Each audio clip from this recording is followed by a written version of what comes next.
మొత్తానికి రివెంజ్ అయితే నార్మల్గా ప్లాన్ చేయలేదు మన ఇండియన్ ఆర్మీ. మొత్తం 9 ప్లేసెస్లో ఎయిర్ స్ట్రైక్ చేసింది. అసలు ఈ ఎయిర్ స్ట్రైక్ ఎలా జరిగింది, అసలు దీనికి ఆపరేషన్ సింధూర్ అని పేరు పెట్టారు. అసలు ఈ పేరు పెట్టడానికి గల రీజన్ ఏందో ఇప్పుడు మనం ఈ వీడియోలో చూద్దాం.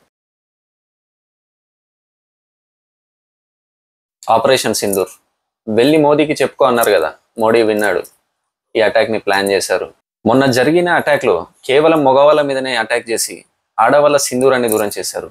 అందుకే ఈ ఆపరేషన్ పేరు ఆపరేషన్ సింధూర్ అని పెట్టారు. ఈ పేరుని కూడా మన ప్రైమ్ మినిస్టర్ మోడీ సజెస్ట్ చేశారంట. యాక్చువల్లీ మన ఇండియా చాలా స్ట్రాటజిక్ గా ప్లాన్ చేసింది ఈ అటాక్ ని. ఎందుకంటే అందరు ఫోకస్ మొత్తం మాక్ డ్రిల్స్ పైన ఉంచింది, అందరు డైవర్ట్ అయిపోయారు. ఇలాంటి టైంలో పాకిస్తాన్ పైన అటాక్ చేసింది. ఆపరేషన్ సింధూర్ లో మన త్రివిధ దళాలైన ఇండియన్ ఆర్మీ, ఎయిర్ ఫోర్స్ ఇంకా నావీ ఈ 3 కలిసి పాల్గొన్నాయి. నిన్న నైట్ మన ఇండియన్ ఆర్మీ ఆపరేషన్ సింధూర్ ని స్టార్ట్ చేసింది. ఎప్పుడు అంటే 1:44 AM కి పాకిస్తాన్ ఆక్యుపైడ్ కాశ్మీర్ లోని 9 ఉగ్రవాద స్థావరాల పైన అటాక్ చేసింది. ఇందులో ఇంకో ట్విస్ట్ ఏంటంటే 1:28 AM కి మన సోషల్ మీడియాలో ఇండియన్ ఆర్మీ పోస్ట్ చేసింది, మేము ఇప్పుడు అటాక్ చేయబోతున్నాం అని చెప్పి. 1:44 కి అటాక్ చేసింది, చెప్పి మరీ అటాక్ చేసింది. విజువల్స్ మీరు అన్ని మీడియా ఛానల్స్ లో చూసే ఉంటారు. ఇందులో మన భారత ఆర్మీ చాలా అత్యాధునికమైన టెక్నాలజీ యూజ్ చేసిన మిజైల్స్ ని, ఏఐ కూడా యూజ్ చేసిందని చెప్తున్నారు. అది ఎంతవరకు అంటే అది ఇంకా ధృవీకరించలేదు, మనకు వెరిఫైడ్ న్యూస్ కాదో తెలియదు మనకి.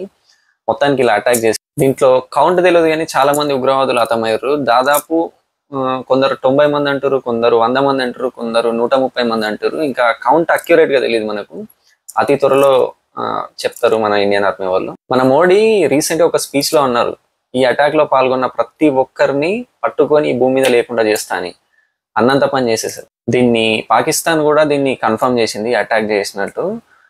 పాకిస్తాన్ మీడియా సంస్థలన్నీ ఇక్కడ టెర్రరిస్టుల పైన చేసినాయి అని చెప్తున్నారు. కానీ అక్కడ ప్రైమ్ మినిస్టర్ మాత్రం, పాకిస్తాన్ ప్రైమ్ మినిస్టర్ ఇది పాకిస్తాన్ మీద జరిగిందని చెప్తున్నాడు.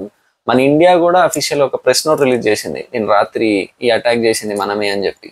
పాకిస్తాన్ ఇప్పటికే కౌంటర్ అటాక్ కూడా మొదలు పెట్టింది. కౌంటర్ అటాక్ చాలా స్ట్రాంగ్ ఉంటుందని చెప్తున్నారు, వాళ్ళు ఏదో విక్టిమ్స్ అయినట్టు.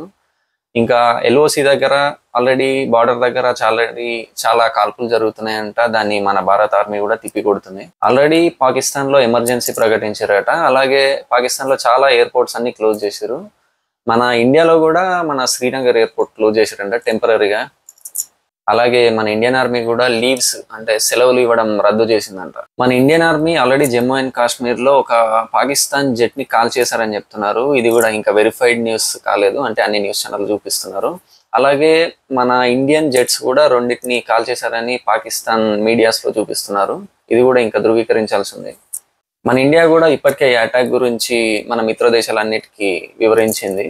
ఆ మిత్ర దేశాలు అంటే like America, Britain, Israel, Russia, UAE వీటన్నిటికీ ఎక్స్ప్లెయిన్ చేసిందంట.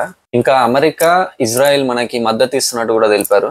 ఇప్పుడు వార్ కూడా ఆల్మోస్ట్ 80 to 90% కన్ఫర్మ్ అయిపోయినట్టే. ఎందుకంటే వాళ్ళు ఏమన్నా స్ట్రాంగ్ కౌంటర్ అటాక్ ఇస్తే ఖచ్చితంగా వార్ స్టార్ట్ అయిపోయినట్టే. అందుకే నిన్ననే మన సెంట్రల్ గవర్నమెంట్ ఒక ఆర్డర్ రిలీజ్ చేసింది, ఏంటంటే మాక్ డ్రిల్స్ మొత్తం 259 ప్లేసెస్లో నిర్వహించాలని చెప్పి.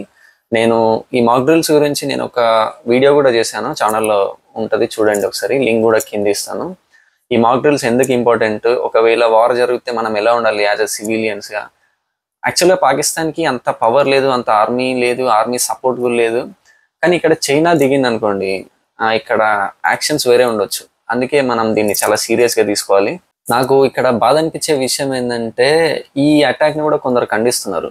కొన్ని పేర్లు ఎందుకని కొన్ని యూట్యూబ్ ఛానల్స్ ఉన్నాయి, ఈ అటాక్లు ఎందుకు, ఈ వార్ ఎందుకు, ఎంతో మంది ప్రాణాలు పోతాయి, నష్టపోతాం, ఆర్థికంగా నష్టపోతాం ఎందుకు అంటున్నారు. వాళ్ళ ఇంట్లో ఒకవేళ ఈ అటాక్లో చనిపోతే వాళ్ళకి ఆ బాధ తెలిసేది. మనం భారతదేశంలో ఉంటున్నాం కదా, కొంచెం బాధ్యత ఉండాలి.